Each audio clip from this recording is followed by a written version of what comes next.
సమదుఃఖే సమే కృత్వా లాభాలాభో జయా జయౌ తతో యుద్ధాయ యుజ్యస్వ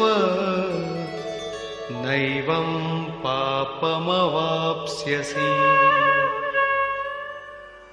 ఈ ప్రకారంగా సుఖ దుఃఖాలు, లాభనష్టాలు, జయాపజయాలు సమానమనుకుని నీవు యుద్ధానికై సిద్ధం కమ్ము.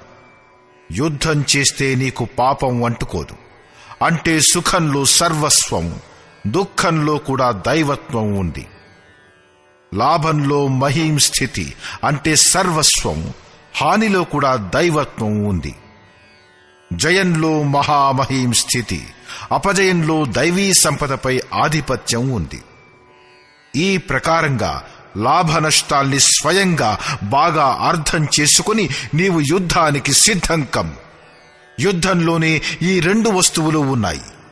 యుద్ధం చేస్తే పాపం అంటే జనన మరణాలని పొందవు. ఇందువల్ల నీవు యుద్ధానికై సిద్ధం కమ్ము.